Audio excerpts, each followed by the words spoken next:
I think it's critical to have a vision for your life. If you're a spiritual person, to pray for that. If you're a networker, to grab a bunch of people around that are going to ask you difficult questions. If you're more of a contemplative person, to really go on some personal retreats and wrestle with it. But you need a vision for your life because it just pulls you forward into a desired future. Even if you just come up with a 1-year vision for your life, I think it's critical because then it's like, this is where I want my wellness to be, my relationships to be, my business to be. And now it's like, all right, there's a target. Now I'm going to back into that with some goals, and then I'm going to use time management to make sure those goals get in my calendar and build some momentum on that. And I just think we all need momentum or else we just drift. So I think that is the key, is you need a compelling vision for your life. It all begins by understanding the mind. I want to be happy now. I don't care about the future. I want to be happy right now. You are not alone. You are never, ever, ever alone in this. It's helped my voice grow and given me freedom to be creative on my own. I'm Christina Barcy. Welcome to Be Bold, Begin, a podcast dedicated to you, the creative, the healer, and the innovator. The topics and conversations we have here are designed to help you discover what might be getting in your way and offer you tools, techniques, and guidance to move through them. I live in the imposter's body more than I live in my own body. I don't have to feel like I don't deserve this. This is where creativity and healing intersect. If you decide to be bold and begin, you have the opportunity to feel humbled and empowered. I totally believe that. I'm a certified Kaizen Muse creativity coach, a certified Reiki energy healer, and an entrepreneur, artist, and presenter. I will share with you my experiences, my proven tools and techniques that helped me and my clients and loved ones shift and expand in the areas they most desired. This is a gentle and open space where you will hear how others are being bold to encourage you to begin your own journey or expand the one you're on. This is Be Bold, Begin. Hi, welcome back. This is Barcy, your host. And today I'm beginning with a quote. Leaders instill in their people a hope for success and a belief in themselves. Positive leaders empower people to accomplish their goals. And that is by an unknown. But my guest today has written 2 books on that subject. Leading the Team You've Always Wanted, 11 Inspirational Actions to Build Your Dream Team, and also Leading with Supervision. His name is Paul Casey. He's a leadership coach and the founder of Growing Forward. He's also the host of his podcast, Grow Forward Today, and he believes that vision and relationships are the top 2 leadership skills. He also has a really fun quiz that tells you which animal personality you are. And I took his free quiz and I'm a lion and a golden retriever, by the way, which we'll have to dig into. But with no further ado, welcome, Paul. It is so great to be with you today. I'm so excited to have you here. We had a fun call a couple days ago before this, and we giggled a lot, so you may get some laughter today because I think we just like to have fun, and we're going to probably have some lightness, I assume, through our conversation, especially because you have a quiz about animals. Yes. Which I love. It's actually about personality, but I love that it's through the lens of animal identifications. So since we're already talking about that, let's just dig into it. Can you tell us, what is that about? Animal personalities. So how does it work, and what's the breakdown, and what does it all mean? Sure. So I got the idea from some authors, Gary Smalley, John Trent. It was hidden in a book on marriage years and years ago, so I want to give them credit for the actual idea. But the 4 animal personality types are the lion, the otter, the golden retriever, and the beaver. And so what I like about this one is it's fun. Like you said, we giggled a lot about it because we get to poke fun at ourselves and our teammates. Sometimes with these assessments, people don't like to be labeled. I've had one person in every seminar go, no, I don't want to be labeled by that. But with animals, they never protest because it's like, stop being such an otter. And then they, ha, ha, ha, yes, that's who I am. And so it's a really fun one. And I've also done it with like premarital counseling. I've done it as a leader for my whole team. It's applicable in all different areas. And then even members of my family are like, I want to take that. So it's really fun. And it's really important, of course, for our self-awareness. And it's really important for our social awareness, because self-awareness, it's good to know how we're wired so that we don't leave wreckage behind us. And it's also good to live into our true self. And then with social awareness, we need to know what the other styles are that are not like us. They're not weird. They're just different. and it doesn't make them wrong, but it's really good so that we can custom communicate with the other styles that aren't like us. Wow. All right, so we got our 4 styles: lion, otter, golden retriever, beaver. Want me to do a quick rundown of the 4? Yes, I do. The first thing I want to acknowledge, though, is that something that stuck out in what you just said is that the other personalities are not wrong. And I love that this immediately shows us that we're not wrong. It's not about being right or wrong. It's just having fun and learning about ourselves. And I think we love to learn about ourselves. And that's something that I've discovered through the fun of quizzes, is people love to learn a little bit more about themselves in a fun way. And this is what that does. So I just wanted to point that out and acknowledge that. But yes, please tell us what the 4 personalities are. And I've never met an assessment I didn't like because of what you just said, right? It's great to have these little slices of our life. And of course, we're a blend of all 4 of these. And I like to say, if you take the quiz and you're like even all the way across, you're either perfectly balanced or you're schizophrenic. You know, one or the other. Your team could probably tell you which one you are. Oh, my. No, just kidding. So the lion style is bold, direct. They're intense about just about everything. They're goal-driven, metrics, results. It's all about taking the next hill. They're very independent. They're risk takers. Now, all of our strengths, if overdone, become a weakness. So we have to be careful not to overdo them. So the weaknesses of the lion style are they are workaholics. They're popping open their laptop on the beach and they just keep working. And it's like, no, you got to relax. They can be too intense, making them unapproachable.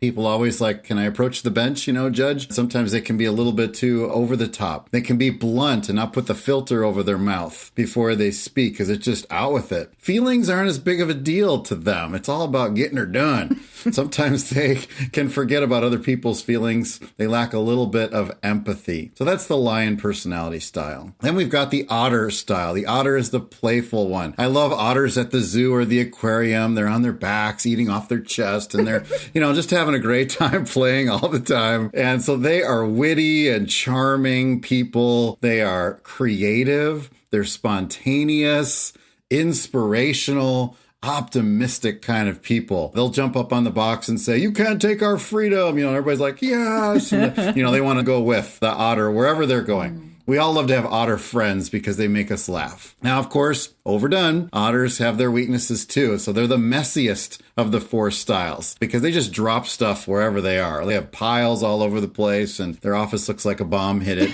They're later. They're more truant than other styles, or tardy, I should say, not truant, because they always are more optimistic, like, sure, I can get there in time. And then they can't. And so they're always coming in on California time. Little dig there for you Californians. Fashionably late, right? Yes. So, but of course, everybody else has busted their tail to get there. So sometimes that could be a downer for people. They're a little pie in the sky. Sunshine and rainbows. So sometimes people just want them to be real and say, we're really wrestling with something here. Can you just be serious for a moment? So otters have to, of course, tone down their speech and laughter. They also get on the drama train a little bit too easily. People start telling them a story and they go, what? And they blow up very quickly. And everybody's like, whoa, I didn't finish yet. Settle down. So that's the otter.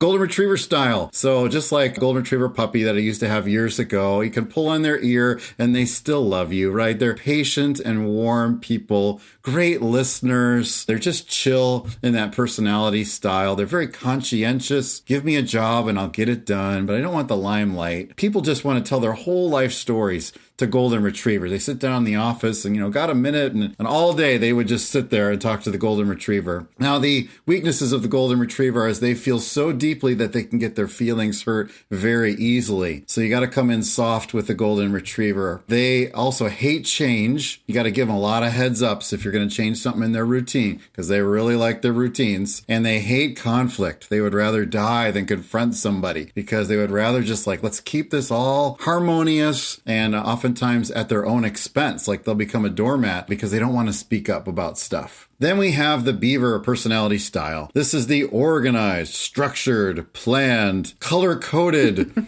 Everything has a place with the beaver, right? Their desk looks immaculate. Their room looks immaculate. Their office looks immaculate. Their checkbook is all up to date. Their calendar is neatly in blocks.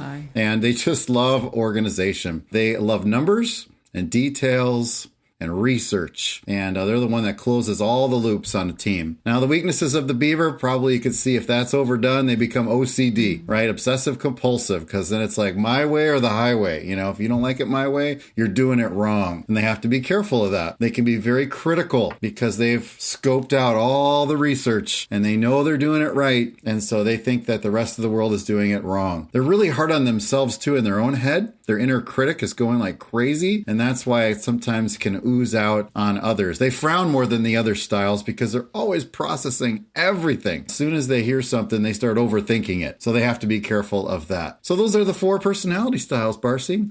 Thank you for running that all down. It's so interesting to listen to because they are so multifaceted in each one that I was thinking of, oh, that person in my life is definitely an otter, or that person in my life is, the accountants are definitely the beavers. Yes. And we're glad they are. Yes. And it's like, oh, that's so cool when you find alignment in that way. Like it simplifies things, I think, too. But okay, so I'm going to take advantage of this opportunity a little bit because you're here and I'm going to put you on the spot. But I got the lion and the golden retriever, which feel like opposites. And I got an equal score in both, like exactly the same number, which I thought was so interesting. So tell me what that's all about. Yes. Well, and again, that's a 5-minute quiz right on the website. Yeah. So hopefully my description of that and the 3-hour seminar I do, for companies, it nuances enough like, oh, okay, I'm definitely more that than that. Because in answer to your question, there are common blends, right? The lion otter is a common blend. It's all fun and games until it's not, right? And they blow up. The lion beaver is common because it's very productive. That's the most productive. Wow, I want it done right and I want it done now. Intense. So that's a common blend. Yes. The golden retriever otter style is common because that's people. They just love people all the time, nonstop. They just keep getting energy from people. And then the golden retriever beaver one is common. That's me, by the way, which I think is the best style. Of course. No, I'm just kidding. There is no best. There is no best style. That's the right style. Just kidding. That's the right style. Yes. Please keep up with us. No, that's pretty introverted overall, but it's high task and high people, which is a nice blend. So when you have a blend that seems the opposite, like lion, golden retriever, or otter beaver, it could mean a couple things. It could mean in one part of your life, you have to ramp up a part of you that's not natural. Like you wouldn't want to dwell there for too long. You can do it for a while, but it's like either in your personal life or your work life, you have to be more of one than the other. Could be also you're in transition. That's another reason for the opposite style. Oh. So you're going from one season of life to another season of life in some way. So there you go. I don't know if that resonated with you at all. It does in both explanations, actually. And again, that's what's so fascinating about these things to me, because they're seemingly simple. Like you said, it's a 5-minute quiz on my website, but you get so much information in a way if you answer honestly. Because I think there's temptation sometimes to be like, well, I don't want to be seen. Like you said, in your talks or in groups, it's like, well, I don't want to be identified as that. Right, right. And it's like, you have to really ask yourself, well, what's the reality? Like, what do I actually do in my life here in this question?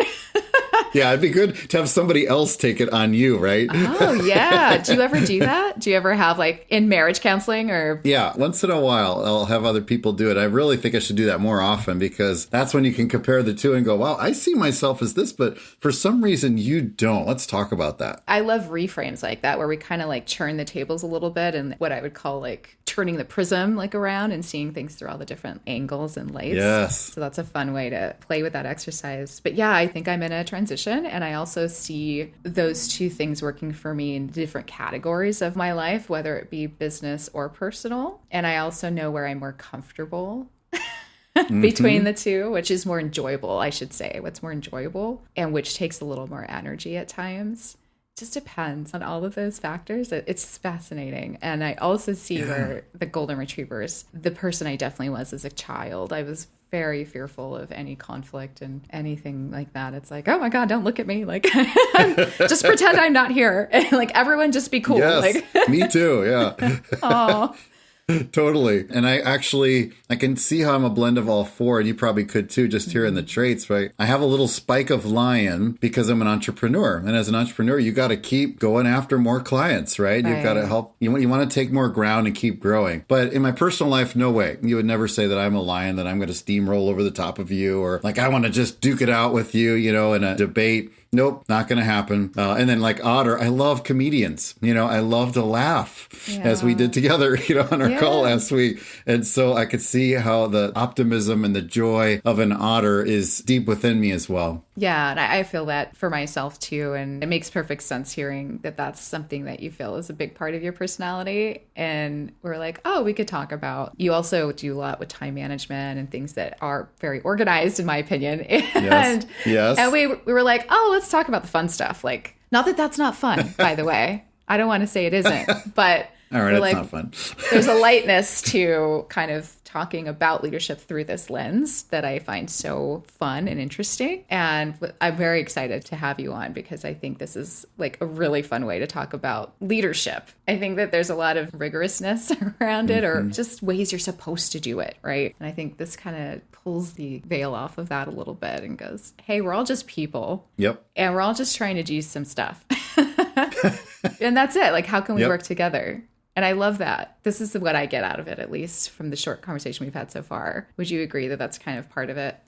Yeah, and it's so good. Like, love me the way I am, accept me for the way I am. I'm going to love you and accept you for the way you are. And yeah, we're quirky, and I'm quirky, and we have strengths and weaknesses. But, that humanizes us all, like you said. By taking the veil off, it just humanizes us to the level that we are people. Mm-hmm. Oftentimes, I think in life, we get intimidated by being around very successful people or powerful people or whatever those are. They still put their pants on one leg at a time, as people used to say. Mm-hmm. Yeah. And it's true. I think, especially being in entrepreneurship spaces or even creative spaces, if you don't identify as an entrepreneur, this happens for a lot of artists, particularly as well, this imposter syndrome that comes in where we're like, oh God, everyone's doing it this way and that's not me, or I don't identify with all of that and I want to do that thing, but I don't want to do it that way. So maybe I shouldn't do it. And it's this like block. It's a huge block when we lean into that stuff. And I can see how this kind of helps. It's gentler. Like this process feels gentler to me than being like, well, this is the 5 steps to get to X. And if you don't do that, then you're not going to be successful, in quotes, because I think success is another topic that we could really break apart, defining what that means to people. But that said, do you see imposter syndrome as part of something that you work with people, or is that part of this? Absolutely. I think 95% of my clients, maybe not the lions, but 95% of my clients struggle with imposter syndrome at some level. They all want more confidence. And maybe it's when they're with the higher ups, with the C-suite, they feel like I don't belong at this table, which is what imposter syndrome is, right? I don't belong here. I don't belong at this table. I'm not worthy enough to do that. And they really are, but they don't see it in themselves. So we have to, again, sort of pound away at their strengths and why they are worthy and what value they do bring to the table until they believe it in themselves. Yeah, confidence is so powerful. And I feel like it's one of those words that we throw around a lot. Like, oh yeah, confidence. Like we need confidence. But what does that mean anymore? Like it's so much bigger in terms of the process of getting to it than just saying, oh, you just need to be more confident. Like that's your problem. Right. I think we're already kind of leaning into my next question through what we've already discussed, but I noticed you have a course on how to maximize and modify your personality style. And the maximize part is easy for me to understand, but the modify part is interesting to me because a lot of us are like, well, I don't want to change. Do I have to change who I am? So can you help me understand what it means to modify your personality style and just how that works into becoming a better leader or just working better with others? Sure. I think of it sort of like on the old stereo systems that had the dial on it, right? And you can dial up your strengths and just keep taking them to the next level. Because if you're already an 8 in something on a scale of 1 to 10 and you keep working on it, you could become a 10. And people pay for 10s, right? You want a 10 hairstylist, right? You want a 10 server at a restaurant. You definitely want a 10 surgeon working on you. So you just take that dial and you take these personality traits and you dial those up. But then there are some weaknesses that we all have, like I mentioned. We got to dial those down so that they don't become fatal flaws and they actually ruin our influence or hamper it in some way. So I also teach on how to dial some of those down. But the modifying really comes into play when you custom communicate, and I made up that word, but custom communicate with the styles that aren't like you. So you're still who you are, but in order to get buy-in, in order to show respect and honor for those around you that are not like you do some tweaks. For instance, like a lion speaking to a golden retriever needs to slow things down and lower their intensity level, or they will be intimidating to the golden retriever. I've known lions that have made golden retrievers cry because they just come on way too strong. And it's almost like getting punched in the mouth in a conversation. The golden's just going to go hide under the desk, right? Because it's like, oh,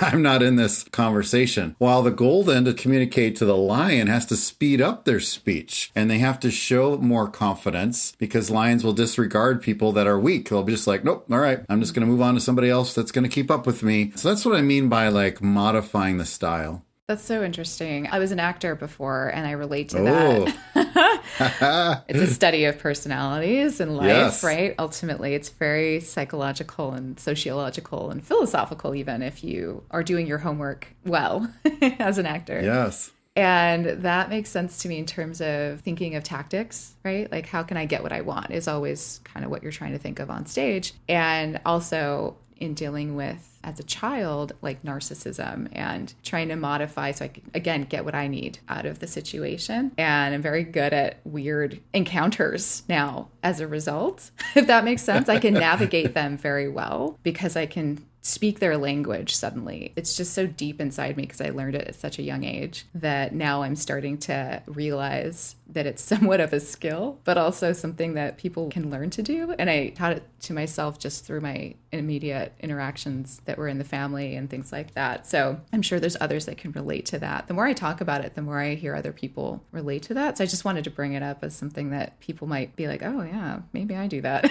That's interesting. Yeah, I think you're the fifth animal, Barcy, the chameleon. Oh, right? I know. And which sounds like sneaky and deceiving, but no, I don't mean it that way. Hopefully not. Oh, I know, but I'm diffusing it for myself, I suppose, But yeah, I guess so. That's approachable. That's interesting because it's kind of creating ways that we can approach each personality so that we feel safe and that we can still play the game. And so the other person also feels those things. Is that part of the goal? Right. And we want psychological safety. They say that's the number one trait to have in conversations. To be a safe person, you've got to create that. Even difficult conversations. I just released my newest book, Leading Through the Dark Waters of Conflict. And in that book, It's all about creating this psychological safety so you can get to win-win, right? It's not me win, you lose, because that's aggressiveness. Win-win is assertiveness. Like, I'm going to stand in my truth and share with you what I need to say, but I also want to do it in such a way that you're going to receive it and that maybe change can actually happen in our relationship from here on out. So that's how I define assertiveness. Oh, wow. That just blew my mind a little bit. That's really cool. I'm very interested to read that book. Is it out already? Yes, it is. Okay, great. Will you send me a link for that so I can include it in the show notes for people? Absolutely. Fantastic. I think conflict is on people's minds lately in maybe more than it was in the past in the last few years. So talking about it and writing about it, I think is also offering people safety because you can start to navigate and go, okay, because we don't have a lot of tools for conflict, I think. No. So I know you just explained a little bit as an overview of what it is, but are there some principles or some basic tools that you go over in that book that we can take away with us that we can maybe do easily in our lives?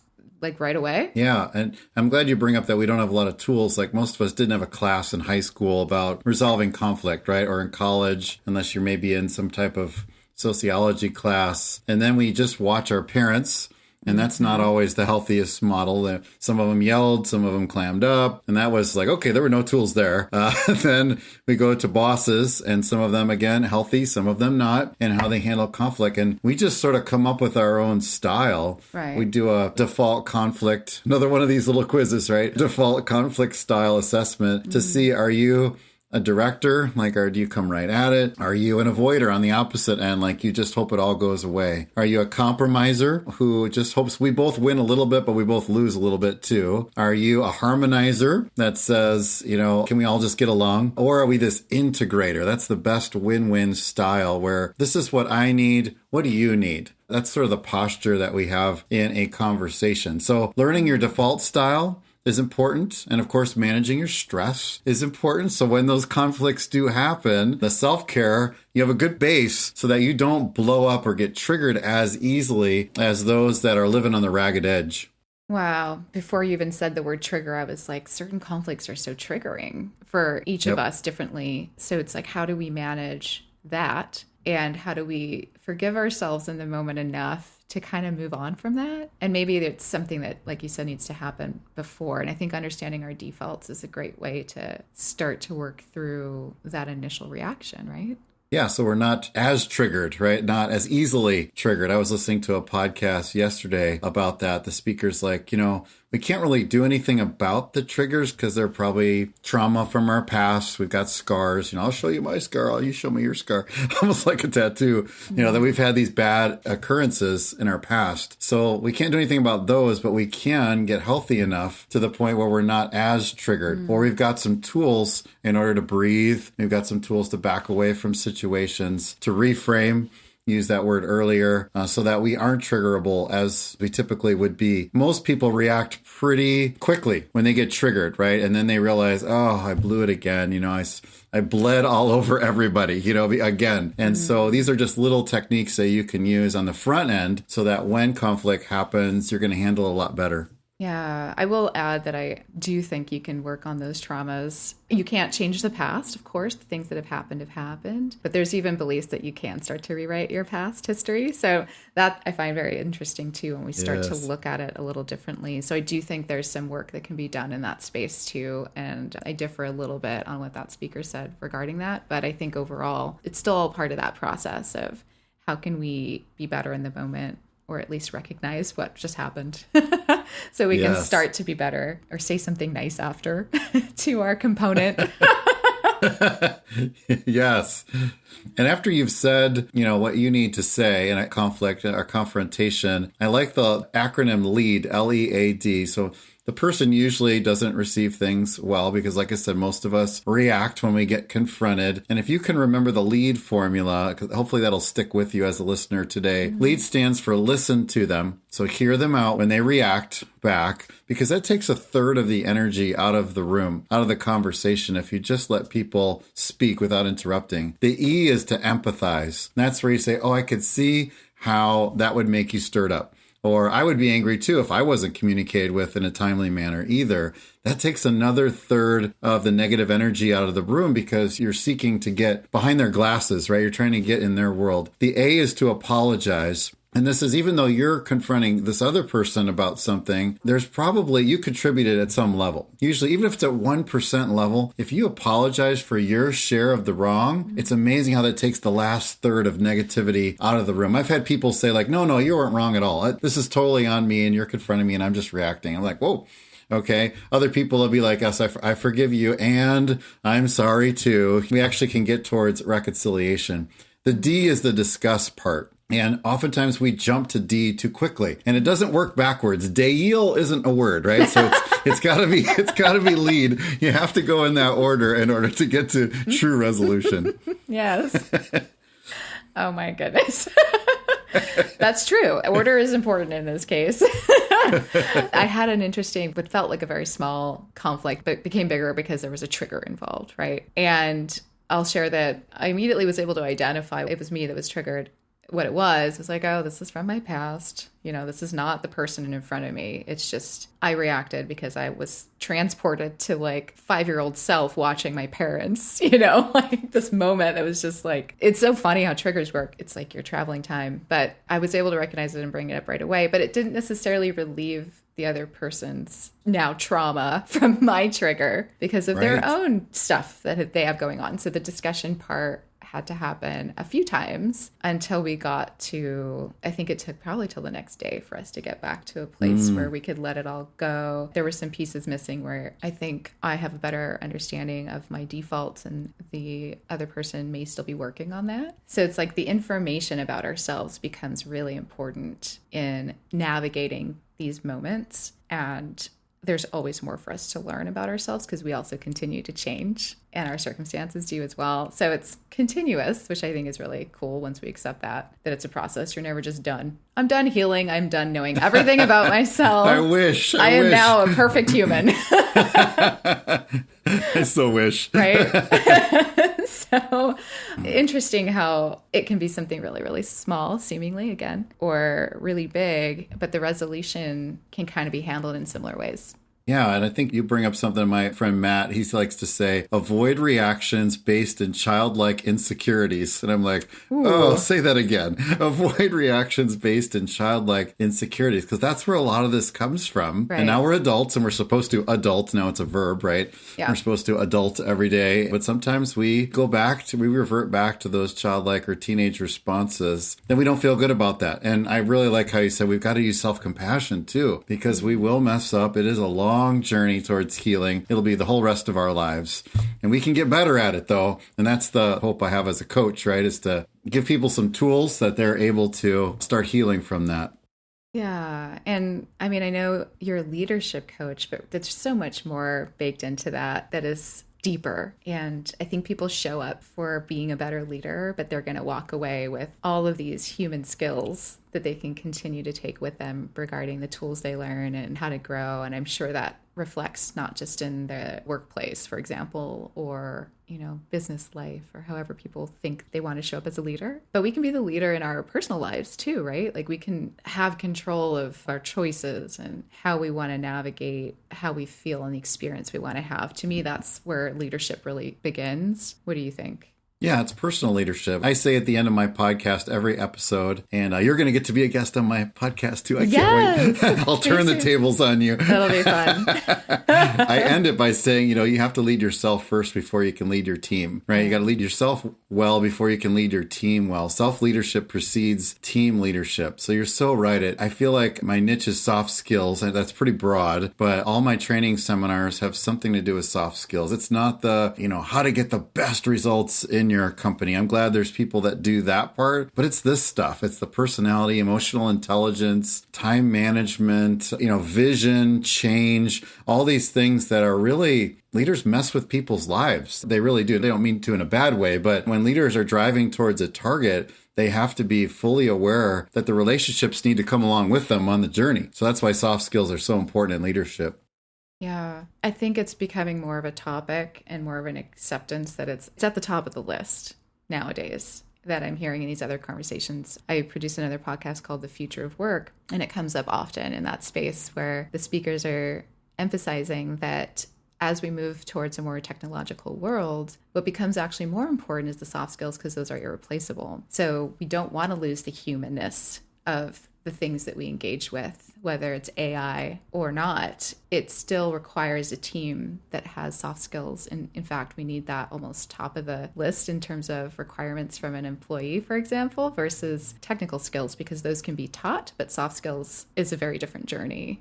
It's something like 85% of firings, people that get let go from a job have to do with the soft skills, lack of relational skills. And that's not the technical stuff. They're not getting fired because, you didn't do your professional development training on the safety protocols, right? It's usually because they couldn't get along with other people, play well in the sandbox with them on the team. And they've turned enough people off that the company finally goes, enough, like you're not a good fit for our culture. So you're right. It really should go to the top of the list.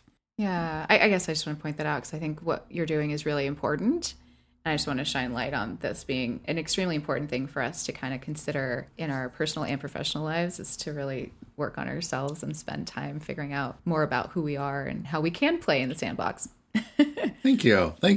Yeah. So actually want to transition a little bit, or shift gears, I should say, because I want to hear more about you and your journey into how you came upon all of this pathway that you're in now, what you're working on these days, and what you did before, if you don't mind sharing. Yeah, a little bit about me. I'm Paul. Sorry. Okay, you want a little bit more than that? Okay. I heard a speaker do that once, and I go, I'm going to totally use that. I did.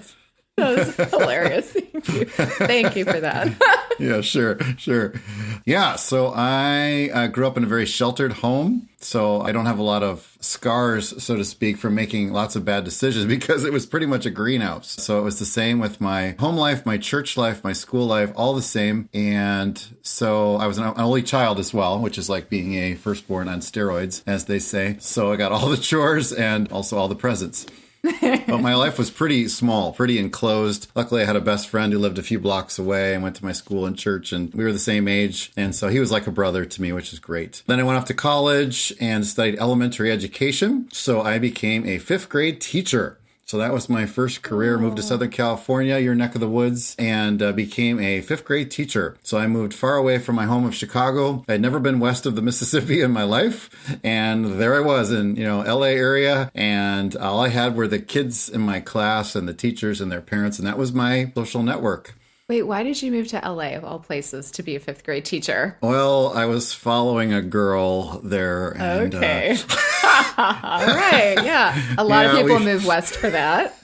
Yeah, we broke up within 6 months. So then I was really alone. It was not what I was predicting was going to happen. And so then it was like, okay, so that was a reinvention moment in my life to go, okay, there was all this in the past and I've got my whole life ahead of me. And now I have my first career job. Whoa, what do I truly believe? What are my current values? What do I want to do with my life? So reinvention hit me right there at age 22. But I love teaching. Being an educator is so fulfilling. And that's where I learned all the time management stuff, because as a teacher, you have to manage recess and spelling and language arts and science and get it all in a day. And over the course of a year, you got to get the whole curriculum in. So that's where I got my love for time management. Wow, that makes sense. Yeah, for a couple of years, my principal, who became a mentor to me, saw something in me that I didn't see in myself, which was leadership. And he said, would you be my vice principal next year? And I'm like, I'm 24 years old. And I'm like, okay, if you think I can do it. He goes, it's not a full-time job. We could put you maybe like in physical education. Like you be the PE teacher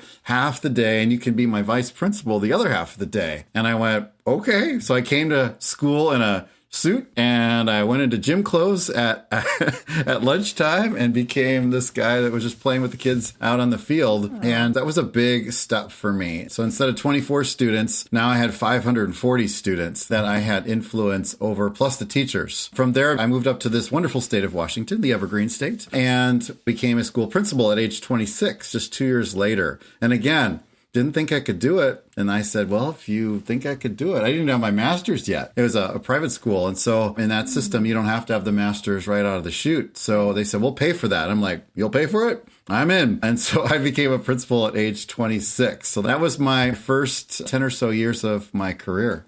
That makes a lot of sense, especially working with children in terms of the soft skills and relationships and working together and understanding how to solve conflict and all of these things. It makes a lot of sense. And patience, too, that's required, I think, when we work in this type of space of helping people through these sorts of things. So what happened after that? What did you do after being a principal? I spent 6 years being a elementary school principal in the school here in this town. Felt restless. I love following John Maxwell as a leadership guru. He's my favorite author, and he has the law of the lid, which is when a leadership system puts a lid over you and you can't grow and you keep butting up against it. You can't influence the power structure in an organization. And whenever that's happened to me, then in all these jobs, I felt restless and felt like I needed to leave because it was like, okay, at this point, I don't want anything stunting my growth. Took a school in the Seattle area for a few years and then moved back here to be a parenting educator, like a family pastor at a church. And so I was helping parents parent their children. Like I did seminars,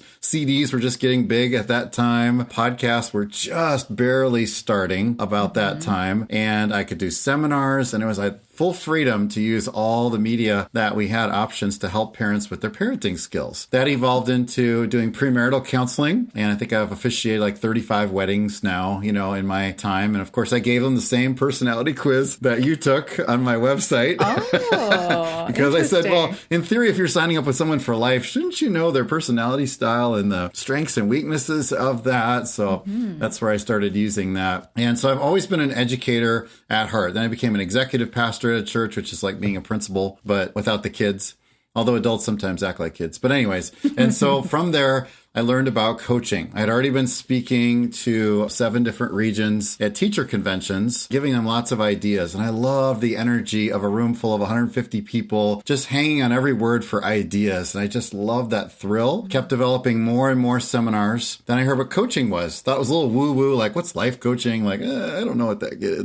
Doesn't have enough like definition. But then when I got into it, I'm like, that is what I do naturally. I love helping people get to their vision and their goals for their life and getting them unstuck. And I thought, what if I could make a career out of this? Like speaking, coaching, and maybe if I had team building in there, I got a 3-legged stool and maybe I could make a living. So the dream job kept creeping up while the day job, I wasn't as passionate about that. And that's when I launched in 2015 full-time Growing Forward Services and haven't looked back since. Amazing. So what was that beginning stage like? Like letting go is so hard. That's why I asked this question. Letting go of the identity we wrap around ourselves when we do one thing for a while and knowing that our heart is kind of speaking to us or your soul, however people want to define that for themselves. But we know this is over here is what we're supposed to be doing next. And having the balls to do it. Like having the gusto to go, okay, I'm going to listen to this call and going all in. I did an all in transition for myself too. And I'll be honest, it was hard. It was hard to do a complete quit and switch. And I don't know if you did it that way, but I'm just curious what that was like for you. Yeah, I went to a conference down there in LA. It was called the Big Money Speaker Boot Camp. And so, like, again, it was just a way for this guy to get us all down there. It was free, if you can just get into the room. And of course, they try to sell you on lots of programs and stuff. But it was at that event where I'm like, I could do this. Like, this is what my heart is saying I need to do. 4 of us were together at our table. Every one of us quit our job within 3 years. One lady quit her job that day. She called and she said, I resign. And I was like, wow, okay, that's a little impulsive for me. Like, can't do that. But all 4 of us ended up resigning from our job in 3 years. I was the last one to do so because I had a family and I wanted to make sure they were well taken care of. So yeah, it takes a lot of courage to make the leap. And that first year as an entrepreneur,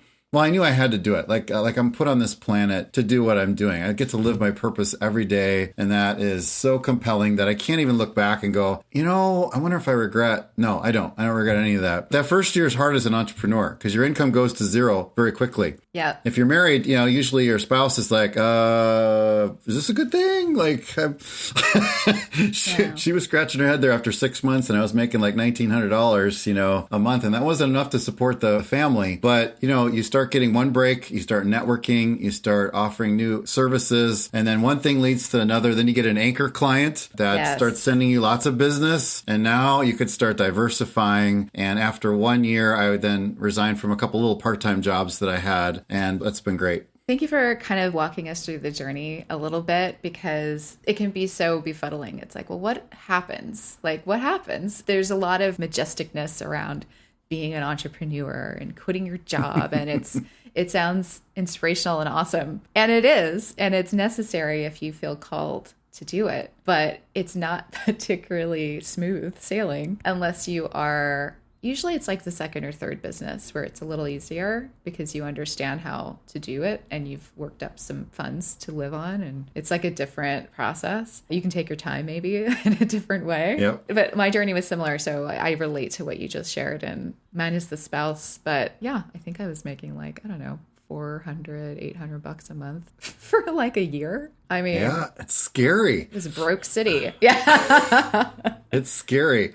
And I read the book called Quitter by John Acuff. So if any of your listeners are thinking about, launching, and he said, don't quit your day job. He says that really big, even though the book is called Quitter, which means, like quit and start your thing, right? He says, don't quit your day job until you have done all these things. And he said, pick a dollar figure you want in the bank. And for some reason, I picked $17,000. Isn't that weird? Like I picked a really odd number. And I said, if I get $17,000 in the bank, then I'm going to launch because I guess that'll get me through, I don't know, a few months. Right. But I don't know why I picked that number.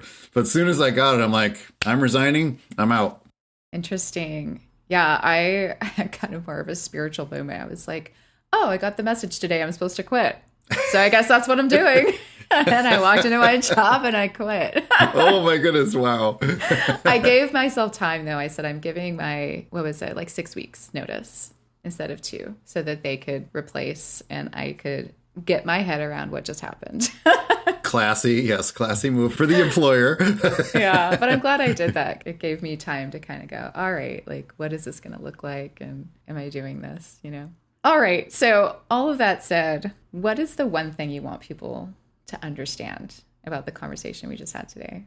I think it's critical to have a vision for your life. If you're a spiritual person, to pray for that. If you're a networker, to grab a bunch of people around that are going to ask you difficult questions. If you're more of a contemplative person, to really go on some personal retreats and wrestle with it. But you need a vision for your life because it just pulls you forward into a desired future. Even if you just come up with a 1-year vision for your life, I think it's critical because then it's like, this is where I want my wellness to be, my relationships to be, my business to be. And now it's like, all right, there's a target. Now I'm going to back into that with some goals, and then I'm going to use time management to make sure those goals get in my calendar and build some momentum on that. And I just think we all need momentum or else we just drift. So I think that is the key, is you need a compelling vision for your life. Yes, thank you for that. And I'm just going to add, I think structure helps, which is the time management. I know we didn't touch on it that much this time. Maybe we'll have you back and we'll discuss that too. But I know you have freebies for that on your website too. Yes. People are interested in learning how to add some structure to this process. So thank you so much for sharing that. How can we connect with you? My website is growingforwardservices.net. So that's all things Paul Casey there. Of course, on the socials as well, Growing Forward Services on Facebook and Paul D. Casey on LinkedIn. And I've got the Grow Forward Today podcast that you'll be a guest on. Yay. Very much looking forward to that and very much enjoyed our conversation today. Thank you so much for being here. My pleasure. Thank you for listening to People Begin. We hope that these episodes are helping inspire and empower you to take your next steps towards whatever you're thinking of creating. And if starting a podcast is what you're thinking of creating, then I would love to have you in my brand new private Facebook group, Unleash Your Podcast Niche, a podcast learning community for the aspiring podcaster who cares about creating an authentic message and making an impact with podcasting.